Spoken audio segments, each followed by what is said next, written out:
السلام علیکم ورحمۃ اللہ وبرکاتہ۔ حاضرین، جیسا کہ آپ دیکھ پا رہے ہیں یہ سارے کے سارے بچے الحمدللہ بیٹھے ہوئے ہیں اور تعلیم یافتہ ہو رہے ہیں۔ الحمدللہ یہ بچے ہمارا دینی تعلیمات کورس پڑھ رہے ہیں اور اس سے بہت بڑا فائدہ بچوں میں نظر آ رہا ہے۔ الحمدللہ وہ فائدہ یہ نظر آ رہا ہے، اس سے پہلے جو بچے تعلیم حاصل کر رہے تھے وہ جو تعلیم تھی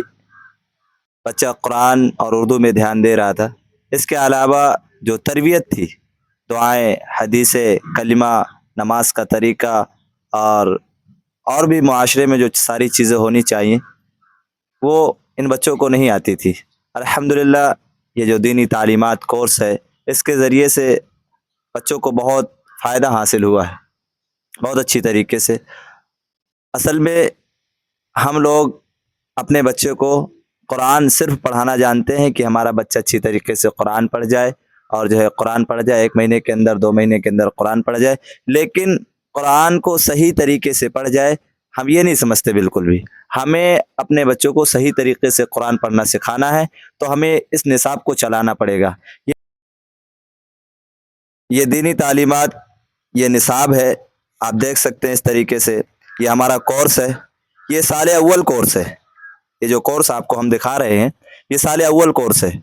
اس کورس میں آپ کو ادھر کتابیں نظر آ رہی ہوں گی، 6 کتابیں ہیں جو کہ مبتدی 0 کلاس سے شروع ہوتی ہیں۔ اس میں جو ہے آپ کی بہت ساری چیزیں ہیں۔ سب سے پہلے آپ آ جائیں تو ہم آپ کو دکھانے کی کوشش کر رہے ہیں کہ بچے کو جو ہے حمد یاد ہونی چاہیے، یعنی اللہ کی تعریف کرنا جو ہے بچوں کو ایک نعت کے انداز میں آنا چاہیے، اور حضور صلی اللہ علیہ وسلم کی بھی تعریف کرنا ایک نعت کے انداز میں، نظم کے انداز میں بننا چاہیے۔ پھر اس کے بعد ہم آتے ہیں نورانی قاعدہ اور جو ہے قرآن، ناظر قرآن پہ آپ دیکھ رہے ہیں کس طریقے سے یہاں پر جو ہے بہت جو ہے اچھے انداز میں ہمارے اکابرین نے اس کتاب کو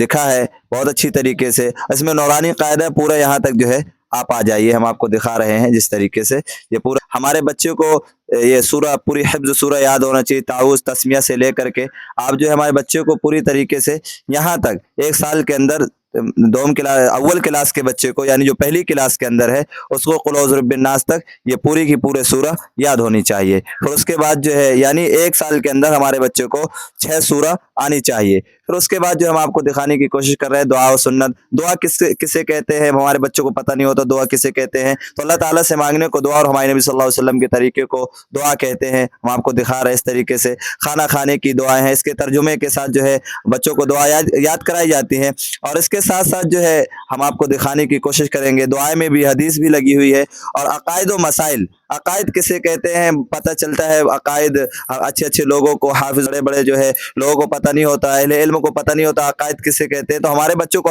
ابھی سے سکھایا جاتا ہے کہ جن دینی باتوں پر دل سے یقین کرنا ضروری ہے انہیں عقائد کہتے ہیں۔ عقائد میں پھر جو ہے ہمارے اکابرین نے اور کلمہ طیبہ، کلمہ شہادت اور جو ہے بہت ساری چیزیں دے دی ہے اس میں، نماز کا طریقہ اور وضو کے فرائض، تحیات، یہ ساری چیزیں جو ہے عقائد کے اندر انہوں نے دے دی ہے۔ پھر ہم آپ کو اور آگے دکھانے کی کوشش کرتے ہیں سیرت کسے کہتے ہیں، پھر آپ کو یہاں دکھا رہے ہیں کہ ہمارے پیارے نبی صلی اللہ علیہ وسلم کے زندگی کے حالات کو سیرت کہتے ہیں۔ پھر اللہ کے رسول صلی اللہ علیہ وسلم کی سیرت و سوال جواب یہاں پر دے دیے گئے ہیں، اور پھر ہم آپ کو دکھانے کی کوشش کرتے ہیں یہاں زبان اردو کسے کہتے ہیں، ہندوستان میں مسلمانوں کی عام زبان کو اردو کہتے ہیں۔ اگر ہم یہ نصاب اپنے بچوں کو سکھاتے ہیں تو 5 سال کے اندر ہمارا بچہ اس طریقے سے بن کر کے تیار ہوگا کہ اپنے بچے کو مصلی پہ بھی کھڑا کر دیں گے، نماز جنازہ بھی ہمارا بچہ پڑھا سکتا ہے، مصلی پہ بھی کھڑا ہو سکتا ہے، یعنی ہمیں جو ایک حافظ نہیں کر سکتا صحیح طریقے سے، یہ کورس پڑھنے والا وہ بچہ صحیح طریقے سے کر سکتا ہے۔ تو آپ سے درخواست کرتا ہوں کہ ہم یہ اپنے بچوں کو یہ دینی تعلیمات کورس پڑھائیں، انشاءاللہ اس سے بڑا فائدہ ہوگا، بڑا نفع حاصل ہوگا۔ السلام علیکم ورحمۃ اللہ وبرکاتہ۔